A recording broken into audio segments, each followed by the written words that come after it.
I've been using, as a practitioner, I've been using the tools and techniques and everything I've received, and I continue to study. It's just my life. I love it so much. But when this really started to open up to helping the animals, it was deeply profound for me, because I was actually a little like, really? I'm communicating with the animals. Nobody's going to take that seriously. And how is that going to help the world? Are you curious about discovering ways of making your life better? Then welcome to my podcast. I'm Bob Nickman, and this is The Exploding Human.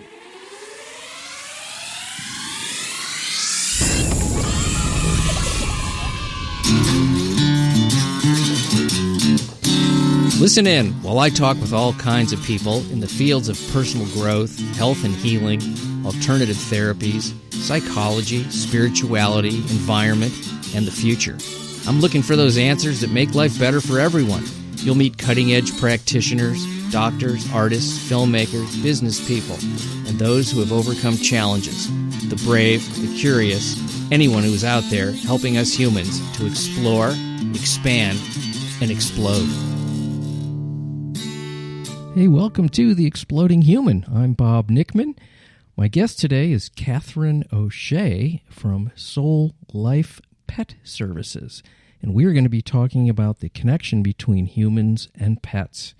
Before that, I'd like to invite you to visit my website, theexplodinghuman.com. Over there you can listen to episodes, read synopses, see photos of my guests, a little bio on myself, a donate button if you'd like to support the show. That will also give you access to some extra content. There's also a YouTube channel, The Exploding Human with Bob Nickman. Add with Bob Nickman to find that YouTube channel. And there is the Exploding Human Facebook page. Lots of places you can listen to the show, which I much appreciate. As I said today, my guest is KATHERINE O'SHEA. I met KATHERINE doing another podcast, and I found her really fascinating, tremendously uplifting, light energy that I enjoyed being around, and I inquired as to what she did. And she works with pets and humans, and we talk a lot about the connections that pets and humans have and how we service each other in a very spiritual and loving way that is beneficial to both. And her life experience guided her from childhood to this calling that she has today as someone who helps pet owners navigate issues with pets, and also she can find lost pets. So check this out. It's a really interesting interview. I've never done anything on pets, so I was really happy to find her and to be able to talk to her, and we get into some really cool stuff. This is KATHERINE O'SHEA.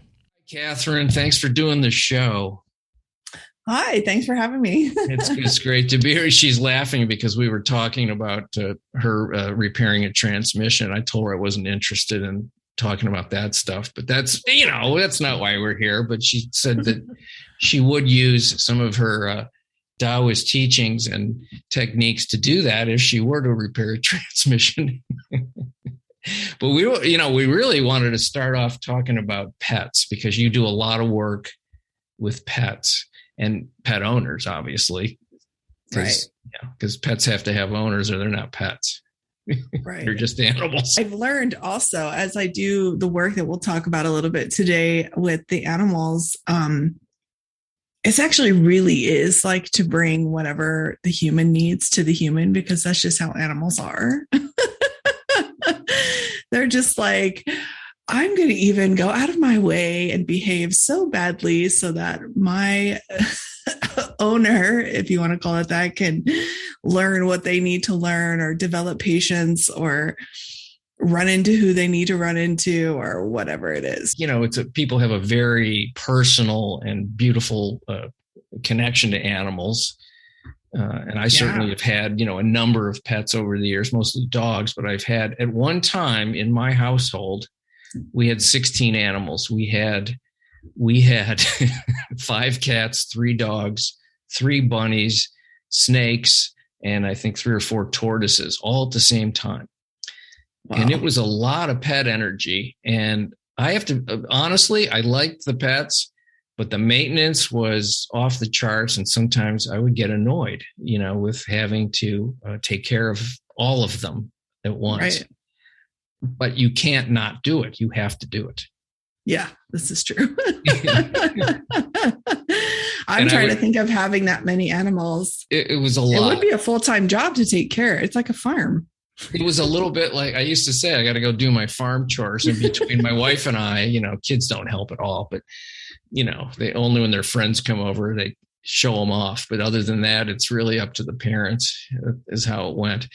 But I used to say to my dogs, I go, when are you going to grow up and move out and get a job?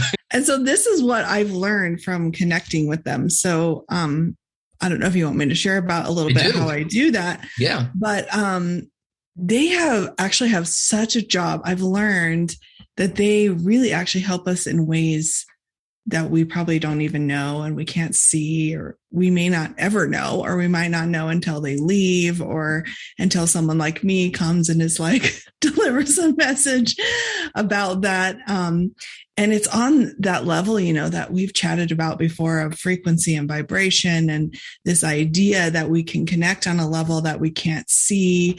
And sometimes we can't feel, or we can't, really grab onto in the 3D world, but it doesn't mean that it doesn't exist amongst us, within us and everywhere around us. So this is kind of how I got started. When I was a child, I loved animals. I wasn't like, freak out about animals. I just liked being around them. I probably would have loved to just come and hang out at your house. Yeah. And I actually probably would have helped you take care of them. Thank you. We'll do a little time travel. We'll get you over. So if we get a time machine at some point, we'll let's go do that together. You would think my little girl was hilarious, probably, because I was kind of like this Punky Brewster, didn't wear things that matched, was really bright and sunshiny and funny and just go with the flow and everything. But I really loved animals, and I had this connection. And I think a lot of people can probably identify with that. Just by the fact that they just show up in unconditional love, and they love you. Like if you leave me locked in a room for 8 hours and then you come home, I might not be wagging my tail. Yeah. I'll work hard on it, but I might be like, dude, why am I in this room for 8 hours? But they're so happy to see you, and they know when you're going to come home, and even how do animals know when you're going to feed them, aside from the fact that maybe they're hungry, but what time you're going to come home, when certain things are going to happen. And they're just so magnificent. And part of what makes them so magnificent is because they are masters at really communicating through frequency and vibration. And this is how they can be like in the moment and in the unconditional love. This is how they would survive in the wild. This is how they can detect if someone's going to have a seizure. And they use their senses with this too, right? But this is what I've learned. And how I discovered this is when I was a child, I actually really had just this very intuitive sense of what animals were communicating and wanting. And I think a lot of people have that. And my spiritual channels, as I call them, were very open. So I would receive images and messages and information. And to me, I just chalked it up as like a memory I was having, or how they tell you have imaginary friends, mm-hmm. like that. Yeah, right. But I had this real experience with these animals that would also come to me in that form, right? In the form of just pure frequency and vibration, not physical matter. And so I just kind of was in my existence though, as a child. So I didn't really feel like I needed to think one thing or another about it, because it was just my world. So I never really talked about it. Yeah. Did you have actual pets? Yeah. Yeah. Dogs or cats or both? So I had a dog named Sir Macduff McIntosh III. Mm-hmm. He was a Scottish Terrier. And I had a bird. I had two birds. And in my lifetime, I've had a couple of cats and a couple more dogs. And I currently have a little doggy. Okay. Yeah, I have one cat. That's what I have after all those animals. We have one got her as a kitten. She was sort of feral, and she's still a little bit independent that way, which I kind of like. Yeah. But is a good pet. And what I always loved about, I think what people love about pets, this is what I do. Well, I'll just speak for myself, I guess. I can't speak for the rest of the people. I think there's two things that people want. You mentioned one of them, which is unconditional love, and the other is to feel safe. I think if people have those two things in life, they feel okay. And that's what most of us want. And the thing about a pet is they don't want anything from you except, well, food, but love. That's really what they want. And so there's an unconditional time that you have with them where you're giving to them and they're giving to you. And it is, the other thing that you said was, it's in the moment. They don't think about, doesn't seem like it. They seem like they're always in the moment. They're not going, oh, I wonder if tomorrow he's going to pet me at 3:00 like he did today. They're not thinking of that stuff, or, they can feel, the way you feel. They can pick that up. I think everyone knows that. It's just, that's where there's such an amazing healing aspect to having a pet. And I've almost always had a pet in my life at all times, almost always. And some were more, I don't know if intelligent is the right word, but I remember having this one dog that I could speak to the way I'm speaking to you without not doing dog talk. I'd say, get in the back seat that way with that much, and it would do it. And I'm like, and people go, how does he know that? I go, I don't know. He just knows. He just, and I'd be like, this is the greatest dog ever. So I don't even know what I'm saying is, I think there's something that's very important for people to have pets, especially children. Yeah. I think you touched on some really good stuff there. I think what I understand is that they just actually really just want to make us happy. If everyone around them is like happy and in balance, then they're doing their job. And sometimes, they really do kind of, if you want to say it this way, I don't know how else to say it, but they take on what we're experiencing. So they actually will, on a vibrational level, like take on whatever is happening for you. Let's say it's a negative something, or you're angry, or you're, whatever.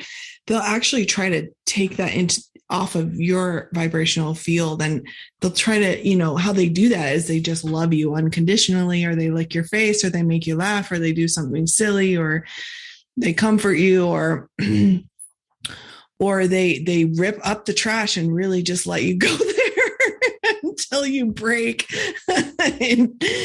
your anger. Like there's so many different ways that they can do it. And I think it's so nourishing, because what I've noticed through my work over the last nearly 10 years as an animal communicator professionally and a Tao practitioner is when animals transition, right? Because we live longer than them. Obviously, you've been through that if you've had so many pets throughout your lifetime, right? Oh yeah, a bunch of times. It is such a unique, special relationship that you can have for like 10 or 15 years.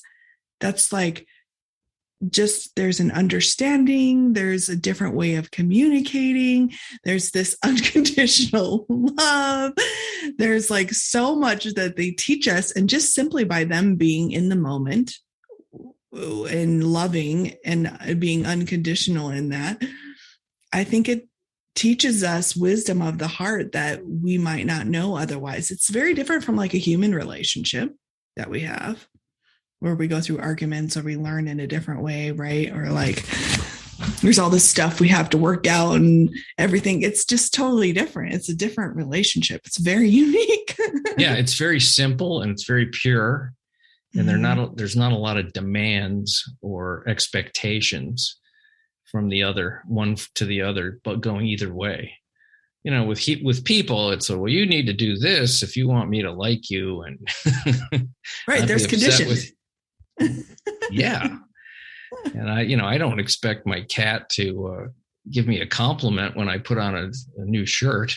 I just don't expect that. I know that you talk to pet owners when they're having issues with their pet. Now, a lot of people will say that's nonsense. That's bullshit. Sure. And I don't think that it is, but I know that a lot of people do. So let me just put it out there that if you do, okay, yeah, it's okay. I'll give you that one. Although there was a woman down the street, about 5 houses around the corner, who lost her cat, and she got this woman who does what you do. She said, and to find her cat. And I thought, you're nuts. You're just throwing your money away, paying this lady. And what are you doing? And well, she found her cat. She goes, she thought it was near our house for some reason, and it was under the house of the next door neighbor, which is, it was around the corner and about 5-6 houses away. And she kept coming back to this area thinking that this cat was going to be here. And eventually she found her here, really, really close by. And I thought, wow, okay, I'm not going to disbelieve that, because that actually did happen. So I was intrigued when I found out that that's what you did. And I'm sure you've done that before. Yeah, I have done that. I have a funny story about, I don't know how funny it is, but I have a story about that. Here's the thing is, just everything's not going to be for everybody. And I never try to convince anybody. I'd be so wasting my time if I was trying to convince everybody, because honestly, if it wasn't happening for me and if I wasn't having these experiences, I might also be like, I tend to just be like, okay, sure, if you believe you could do that, because that's my personality, but that's like my inner rainbow. But because I just want to believe in everybody, and if it makes you happy, and that's what you can do. But yeah, the experiences I've had were so profound. So actually what happened, as a child, I was really tuned in, but it's shifted for me as an adult. I actually was going through some physical health stuff. I got diagnosed with thyroid cancer, and it really sparked this, there has to be other ways to help my body heal. There has to be another reason that I'm going through this, because thyroid cancer is not explainable hereditarily, just in a simple way, right? So I went on my mission to try everything I could possibly try.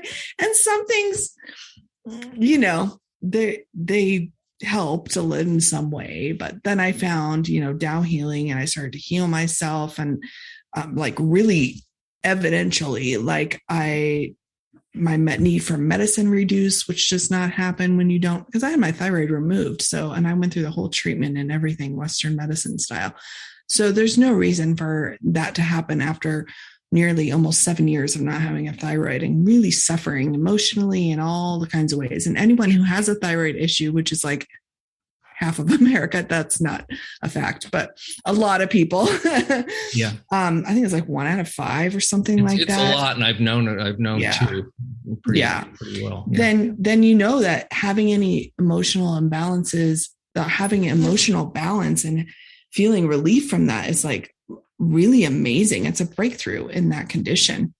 So for me, everything started to shift. And as I started to heal, through using positive frequency and vibration and information, soul healing, right?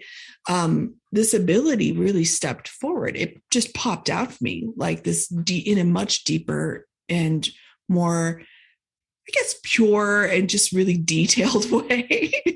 So I started actually hearing messages from animals when I was walking around, and it's not as creepy as it sounds, but lots of times they would give me a number and tell me how old they were. And then I'd be like, oh, hey, how old's your dog? And they would say how old, or I'd say, is your dog 3? And they're like, yeah, how did you know that? I'm like, oh, I don't know, just testing the waters.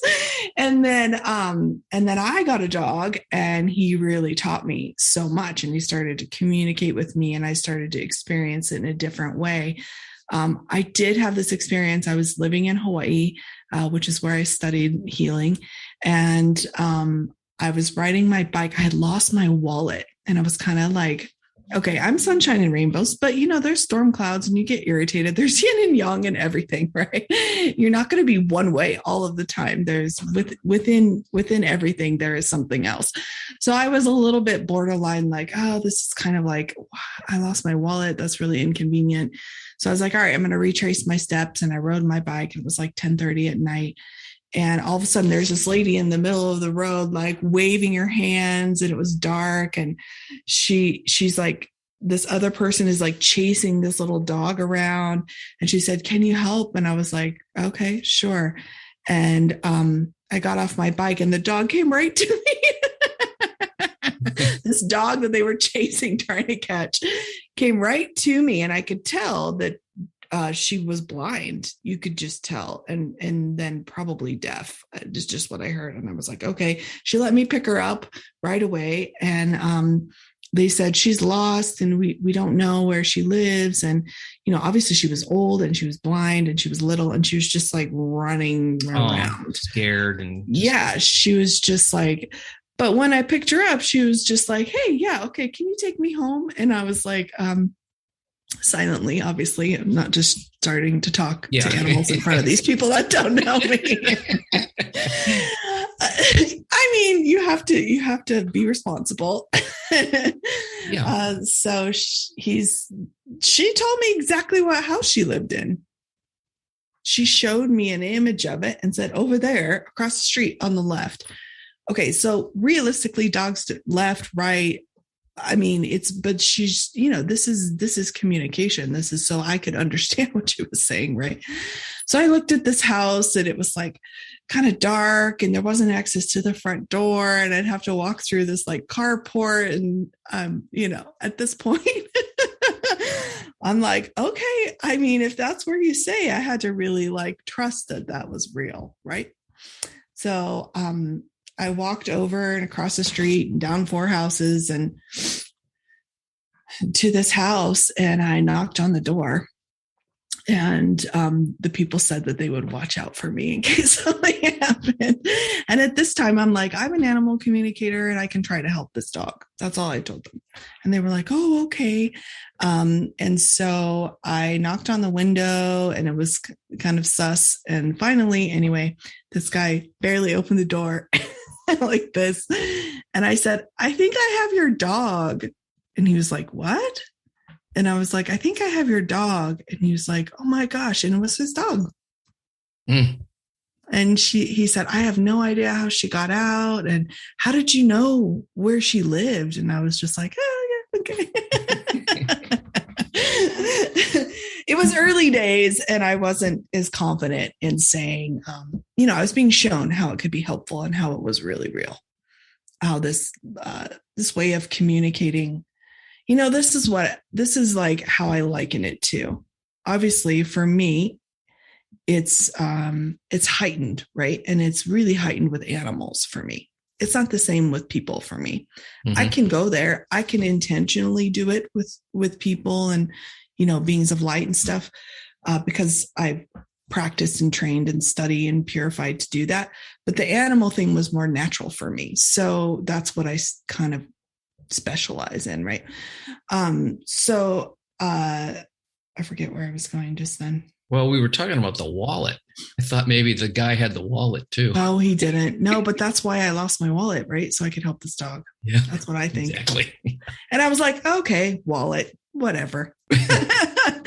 I'm glad this little being didn't end up hurting herself. But yeah, I guess, just realizing that this could be helpful and that I needed to kind of get over myself and start helping people who wanted to connect and communicate with their dogs. And the stories I have they're just profound. It's just like, there's nothing I would know. I wouldn't know that. There's, I'm being shown and told. It's what I was saying is what I would liken it to on a very basic level is, have you ever like thought about somebody or been thinking about someone and they called you, or called someone and they were like, I was just thinking about you. And it's not because you had like a plan to connect or, I mean, how many moments are in the day and how many whatever. And in that moment you were thinking about them, they called you.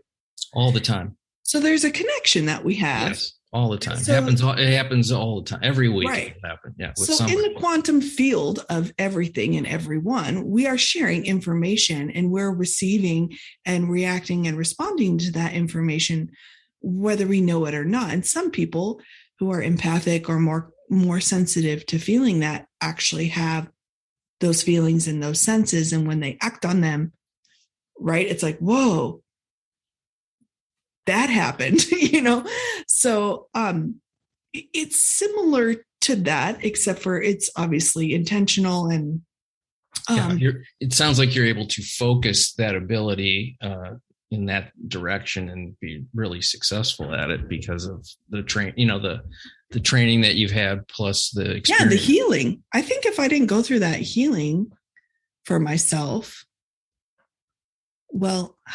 I think that's what helped me access it, really, because we all have potentials to do so many things, but we've also created negative information and messages and had experiences and different things that could be, I don't know, blocking or clouding or hiding or not allowing us to connect to.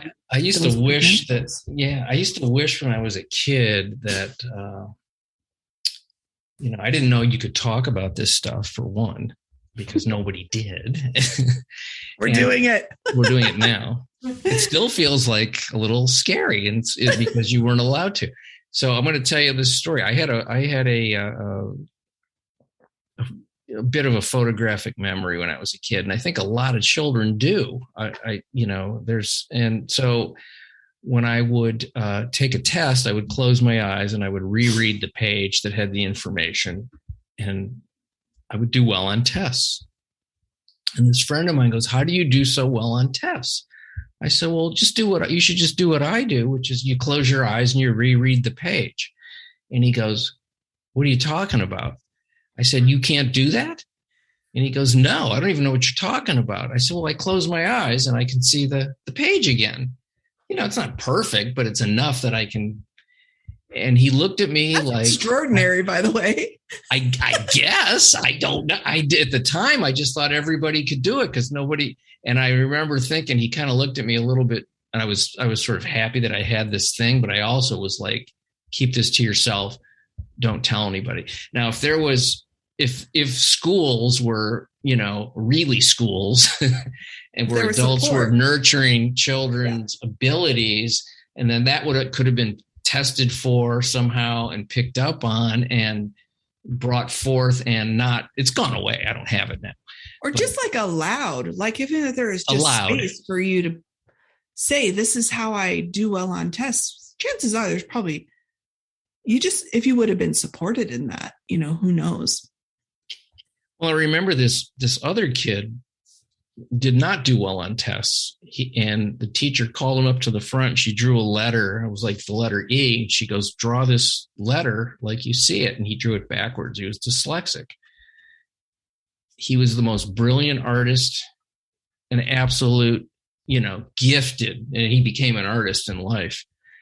And I was thinking, well, here he is. He can't do this one thing, but he can do this other thing with amazing gift. Luckily, I guess he was supported enough that that's what his life work became, his life mission. But it was, presented as he's got a problem rather than a gift. I like when children, and I'm not around them a lot, or my own that are grown now, but when they tell me stuff, I really try to go, is this, is this just kid nonsense, or is this something else? Is this, because they're much closer to the source that they came from because they're younger. So they're fresh. They're not as damaged. The edges haven't been sanded off. They haven't been, programmed in certain ways yet. And it's really quite fascinating to be around that and to see those kinds of abilities. Yeah, their vibrational field is more filled with pure information from the source, right? When you, I'm sort of fascinated with, you had this thyroid cancer, and then you decided to study this Taoist teaching, and tell me about what that was like and what you learned and how that transpired. Yeah. So the Tao that I study is not the religious Taoism. There are aspects of Taoism in, and Buddhism and different, but it's not actually a religion. It's more of a teaching of source oneness, and in that is like Tao science, which is what I love, which is the frequency and vibration and, all these things. Basically what happened was I have always lived by my heart. And, so I've been used to people thinking I'm crazy, but I've gotten to live all over the world, and I've had some really powerful experiences, and I've gotten to live through some really powerful lessons that I showed up to learn and different things like that. So, I was guided to move to Hawaii, and I moved to Hawaii from Denver, Colorado within like 2 weeks. And there was someone there that I had connected to, even as a child, we were connected to, and we thought we would see, what our connection would bring. So I thought in my mind, okay, I'm feeling so drawn to do this because I want to go be with this person and explore this. And it served me really well to do that, actually. I really wasn't well, but I was doing my best, and I didn't understand how unwell I really was till I started to feel better, right? Which I think is like kind of a normal thing because I was functioning. Yeah, but you weren't. I had a job. No, I get it, but you weren't at the thriving. But I wasn't well. Yeah, I was. And I was having heart palpitations and depression and anxiety, and emotionally, just my relationships weren't very great. Financially, I was struggling. I just 1 + 2, I didn't even know what that equaled most of the time, but I was in a creative job. I was a hairstylist, and I could show up and I could do amazing, beautiful things and create my living. And also I was very free in my, like, okay, I'll just go do this. So I was riding the crazy wave pretty gracefully, actually. So the day after I moved to Hawaii, I like stumbled upon this, fair.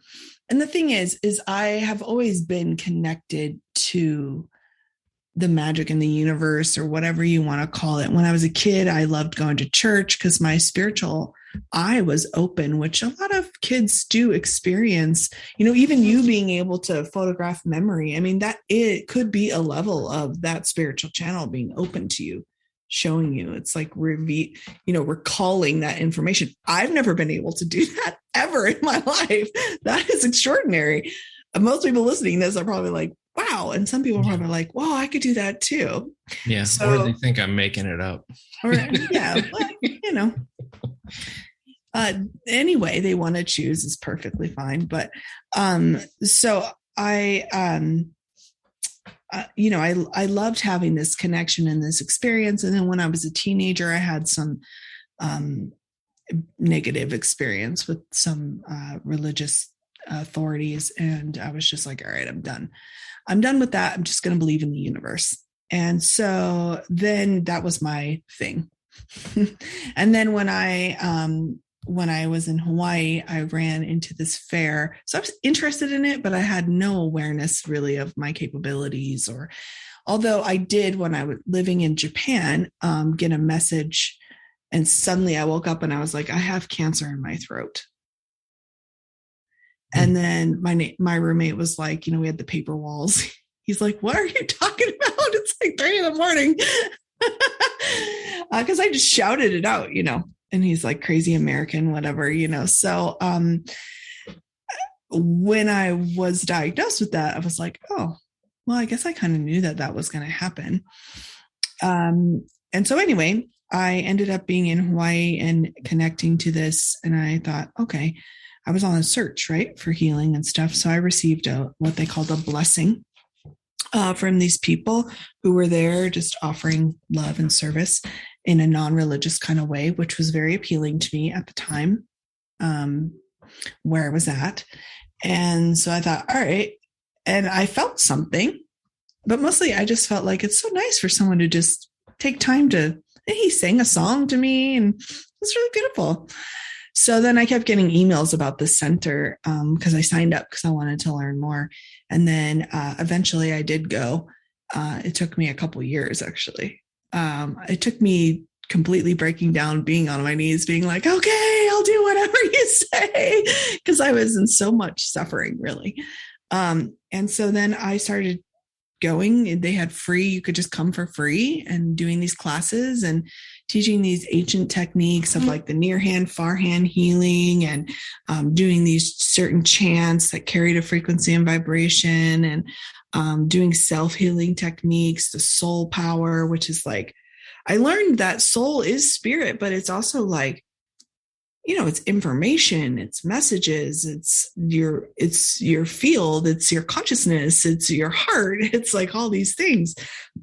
And that if you create these shifts in the information and in the frequency and vibrational field, that actually you can release negativity that could be causing like emotional, physical, whatever. So that's what I was practicing. And I didn't know if I was doing it right. And I don't know, I just knew that there was this place that I could go, and nobody was like trying to have me tell them my whole story or dig into who I was. They were just like, oh, welcome, let's heal together. And I was like, cool.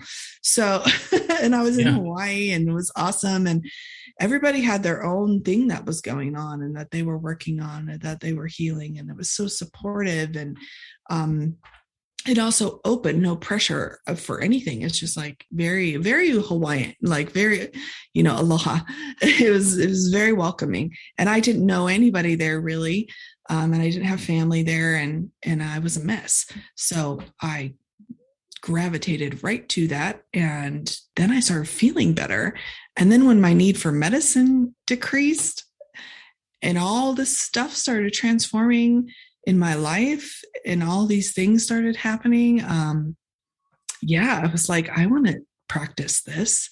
So at the time, I wanted to become a practitioner, and they arranged it so that they paid for the program for me, and then I paid them back over time. It was just so supportive. They were just like, yeah, if that's what you want to do, let's help you do that. And I was like, okay. So I was really amazing. So anyway, that's where I started studying. And then I was there studying for, I think like 7 years. And then I moved to Australia because I got hired as like a spiritual nanny for this couple. First, tell me the name of the place in Hawaii. Is it still there? It is. It's called Master Sha's Tao Healing Center. Okay. So Dr. and Master Sha, I don't know if anybody knows him, but he has, I think 9 or 10 centers in the world. And he is a humanitarian. Like he's a healer. He's really studied everything. He's like, he was a medical doctor from China. He's also an acupuncturist, world-renowned acupuncturist. He became, I think, a Tai Chi master by the time he was 11 years old. He's just a very special human being. Wow. He refers to himself as just like a special servant of humanity. Like he just wants to help. So how do you spell his last name? It's S-H-A. Okay. Yeah. And I would highly recommend looking it up. It's so many cool things because he comes from all these different perspectives, right? And he welcomes everyone. It doesn't matter about your religious belief, or he doesn't try to tell you need to think this way. He's just like, this is what I have to offer. And if it helps you in any way, wonderful. If you don't want it to, fine. He's just like shows up. And I really resonated with it. And I just thought he was really funny because he's Chinese and he's so full of joy that he just like made me giggle. And I was just like, yeah, I want to see what this guy has to say. And now he does even this healing art where he creates these calligraphies. He's been recognized. I forgive me for not knowing exactly, but he's like been appointed a calligraphy master in China. And I mean, he really has, it's like lifetimes of stuff, of accomplishments all packed into this lifetime. And because of that, he, in his heart and everything, he's just on his path. This is just what he's here to do. So he has these centers where you can go and take classes and learn, and tons of free services for everyone. There are quite a few like houseless people who would come in Hawaii, and it is really cool to see their lives just, transform from just doing this stuff. And then they would find a house and all these, when you're around people practicing this and all these I say miracle, I'm just going to say it because that's what I think it is. Well, it is. It is a miracle. All these miracles life change. Start happening for people around you. You're just like, man, this is like a really cool thing to plug into, because it's not, you can meditate for 6 hours a day for your whole lifetime and probably experience some things. But when you're connected to this, like, this is like a supercharged way. Everybody would say it's like the rocket ship, because there's just all these different things mixed into this pot. And it's these ancient techniques combined with all this other information and stuff to do. And it's easy. You can integrate it into your life. So that's really the reason I was able to do all that, is because it was like accessible for me in my life. And it was definitely where I was at. It's actually why I went to Hawaii. I'm convinced. Sure, yeah. Because it lasted much longer than that relationship, which I honor also. But, so I ended up being there. And then even when I moved to Australia, there was a community of people there who were studying the Tao healing this way too. So I got to kind of connect to those people, which was neat. I was like in the middle of the forest, and it's just, there's people all over the world who are starting. People are going to hear more about this Tao healing because it's helping so many people. It's just kind of new, or it's not new, but it's, it's just, it's organically expanding and reaching who it needs to reach. Yeah. It's not being marketed like something. Yeah. Yeah. Which I see. This is. I've heard the word Tao a lot. I just didn't know that this particular thing existed. Yeah, and this Tao, it means like oneness and source. It's just the word that was talked about. So it's the word. Yeah, there's a lot. We pick words for the things that have no words, but we right. Pick well, that's it. That's the word for the thing you cannot explain or describe. But so I've been using, as a practitioner, I've been using the tools and techniques and everything I've received, and I continue to study. It's just my life. I love it so much. But when this really started to open up to helping the animals, it was deeply profound for me, because I was actually a little like, really? I'm communicating with the animals. Nobody's going to take that seriously. And how is that going to help the world? I could see you asking yourself that. Yeah. I was just like, I want to do something else. So I was like, all right, I'm going to start this meditation group for moms and children. And because I love babies, I've been a doula, a nanny, all kinds of things. And this is what I'm going to do. And we're going to do it on the beach. And it's going to be really beautiful. So I did it. And I, invited a bunch of people, put up flyers, spread the word, the coconut wireless. That's how it works in Hawaii. Word of mouth. Yeah. And so people showed up with their pets. They didn't show up with their babies. Really? They just people showed up with their animals. And my friend was like, so you're doing an animal group, right? I was like, yeah, looks like this is what I'm going to do. So it was pretty much like I had opened my heart up to this path, right? And to my own healing and taking care of my own vibrational field and just opening up to whatever was possible within that. And then seeing all the shifts in my life and then going, okay, I want to support whoever wants to get in on this to receive this also, because everybody deserves to be happy and healthy and loved and supported. And then the animal thing came forward. And then, I wasn't going to get away from it. I even got this text at one point. I was guided to quit my job at the acupuncture clinic I was managing and also facilitating healing at. And so I did. I was given the date. I'm hardcore this way.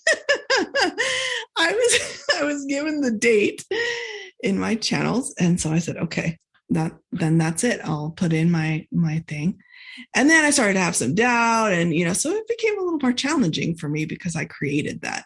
And then all of a sudden I got a text message from someone saying they needed a dog nanny as soon as possible. And I still to this day have no idea how this person got my information. And so I showed up for the interview, and it was in this beautiful house up on the hill looking over the ocean. I mean, millions of dollars this house was worth. And there was this dog sitting there, and I just heard him say, like, "Thank God you're here. I've been waiting for you to come. I need your help." And I was like, whoa, okay. Yeah.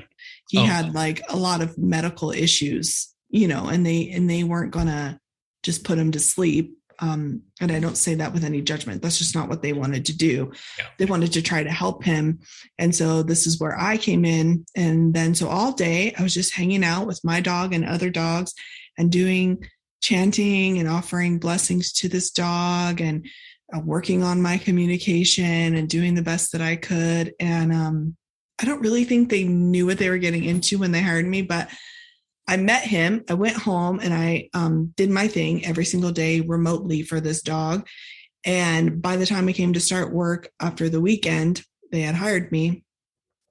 They were like, this dog couldn't get up and walk. He just couldn't. They had a sling thing. You had to lift him. It was a whole deal. And I showed up on Monday to work, and they were like, "You're never going to believe what happened." And I was like, "What happened?" And they said, "We turned around and he was standing in the kitchen. He had just gotten up and walked into the kitchen." And I was like, "Wow, that's amazing." And then the next night, they're like, "That was the first night we slept through the night." Because, if you have an elderly dog who has all these issues, plus the mind they're dying. So they're going through all those things that you go through when that happens. And so they're, every couple of minutes, he was like confused and yiping and crying and, whining. And, they were doing literally, I've never met people who are so compassionate to their animal ever in my life. Then working with him, he shifted. Tons of stuff shifted for him. He was peaceful. They were able to sleep. They were able to go to work. They were able to, feel okay about it. And then he let me know when he was going to transition, and he did. Nice story. I like that. I like that the dog changed. You hadn't even started work yet. He just had some kind of knowing that things were going to be okay. Yeah, because was what I was going to say, which I hesitated because it might sound funny, but part of what I did was I chanted for him. So I connected to him on the soul level, right? That level that we just can connect to one another, that heart level. And I just invited him to sing this song that I sing with all the animals because it carries a really beautiful vibration that harmonizes. And they communicate this way so beautifully. They don't have to be like, "I don't know if I like the words," or da da da, or is that too high? I think it's too loud. They're just like, cool. It sounds like a lot of this happened without you making a cognitive, decision, right? That was other decisions were being made without you thinking about them. Almost, it's like I think intuitive decisions. My 7-year-old self would be freaking out right now because this would be like her dream thing to do, right? To get to help and talk to animals all day. But no, I didn't. It wasn't a thing for me until it was a thing. Yeah. So that's a good way to put it. It wasn't a thing until it was a thing. It was not a thing. And even when it was a thing, people were telling me around me, like, your communication with animals is insane. Like, how did you know that? And I'm just like, I don't know. It was a part of me, right? But it had been enhanced through my healing and through all the efforts I was making and just being open to it. Have you ever been asked to work at a zoo? I would kind of love to work at a zoo. My dream actually is to work with, like, I feel really called to work with like the big cats. And also elephants and whales and those kinds of animals. I have not been asked to do that. I Yeah, but I would love to. I haven't been asked to work at a zoo, but I've been to zoos and received lots of messages from the animals and talked to them because I want to know about that. I want to know about Yeah. like how cruel it is and how, how they're feeling. And once I was at a zoo and this seal was telling me that there was something stuck in the water and that I needed to tell somebody. I was like, okay, this is going to be interesting because I was with my family and, whatever. So I'm like looking around in the water and I don't know, I can't see anything. And so I'm kind of trying to suss it out before I walk up to someone and like say whatever I'm going to say about it. Right. The seal just told me something. Yeah. Okay, lady. And it was like 100 degrees. So they might have been like, I might have ended up somewhere I didn't want to be. Okay, this lady needs to get out of the sun, She thinks the animals are talking to her. What are those sirens? Yeah. They're for me? This jacket's kind of tight. I don't know. It's not really my size. I don't know. It's hot. So I looked around and I did end up seeing something, and it was like trash that had been thrown and it was like being sucked against a filter. Oh. But it was like size enough where something could happen, right? They were like, just please get it out. So I did end up going and grabbing someone, but I found it, so I was able to say, yeah, that's in the water. I don't know if that's supposed to be there or not. Oh no, okay, yeah, we'll get it out. So this is where you do this work, it becomes your life.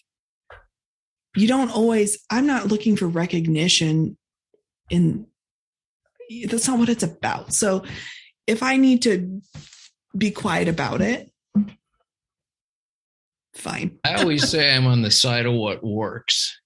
Right. So if you give information and it works, great. That's right. And if people connect to it and can actually bring healing, lots of times too, like obviously I'm not a vet, so I really stay out of the realm of like diagnosing things, and I honor vets a lot. But I've seen how actually this in the future could really work well, because the thing about veterinary medicine is it's kind of new if you compare it to what we know about human medicine, right, and all that stuff. And there's so many species. I mean, yeah. I think vets are so amazing, because I'm like, wow, that's like medical school for, you just went to study like all these different. It's like completely different in each animal. Yeah. And also they can't talk to them. Like, does this, they obviously get a sense of how to communicate and see how they're reacting and different things. But there's, we're learning now, even we're so complicated on every level, and animals are no different in that regard. So, I've been able to be shown where there's a blockage or a bacterial infection, or they show me foods that they need and tell me what different vitamins they need. And I don't know how they correlate, because I honestly am just going through, I was going to take some training as an animal behavioralist, and I actually got guidance not to do that because it could interfere with what I'm just receiving. Like, I could get my mind too involved in knowing the other side of that. So I work with behavioralists sometimes who have studied that, and they help put the pieces together a little bit differently. Mm-hmm. But there's been lost animals is a big thing. Like this guy called me and he was really worried about his special needs dog that had gone missing, and they showed me where they were, and it was urgent to get to them. Mm-hmm. And I didn't know, but I said, oh, are you near a vineyard? And he goes, I own a vineyard. And I was like, yeah, but not the vineyard you're at right now. Do you have a different one that's nearby? And he said, yeah. And I said, that's where she is. Try checking there. And I got a text. Yeah, he found her. Oh. And he was able to be with her. She transitioned. She was ready, but she wasn't alone. So he was able to find her. It's pretty cool. What if people want to get a hold of you and find out more for themselves about what you do and what your services are? I know you have a website. I do, and I'm working on my website. Yeah, everyone is. This is what happened is I stepped into this and decided that I really needed to be more public about it. And then all of a sudden, whoever felt called to help me, I needed a place for them to be able to reach out to me. So my website is soullightpetservices.org. Soul Light Pet Services is the name that I call my business. Okay. I'm also on YouTube. I offer I do a show called the Pet Healing Show every week, where we actually do demos and different things, because there is a healing aspect to this as well. Animals who were really fated to leave, or that's what everyone was saying, even the vets, and they ended up fully recovering, and all these miracle stories that happen. It's so amazing, through the blessings and the communication, and it works together so beautifully. So I do also offer different blessings and just different tools and different videos and stuff on my YouTube, which is worth checking out at Soul Light Pet Services. You can follow me on Instagram, Soul Light Pet. You can follow my dog on Instagram too if you want. Dog's an Instagram star. He wants to serve, he wants, and for him, you look at him, he's so darn cute.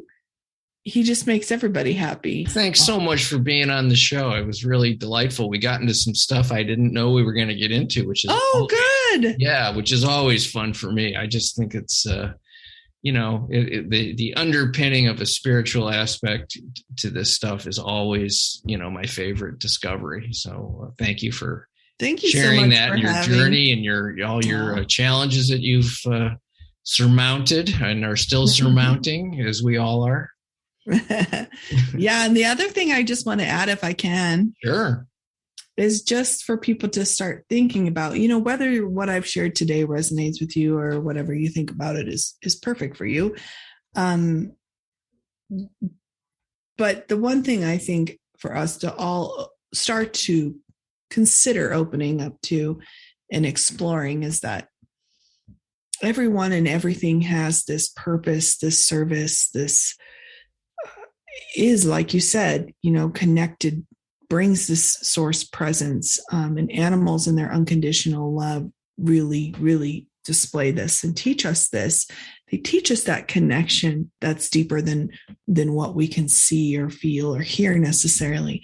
And they're also on their path and their journey. That word gets used a lot, but I don't have another word for it in this moment.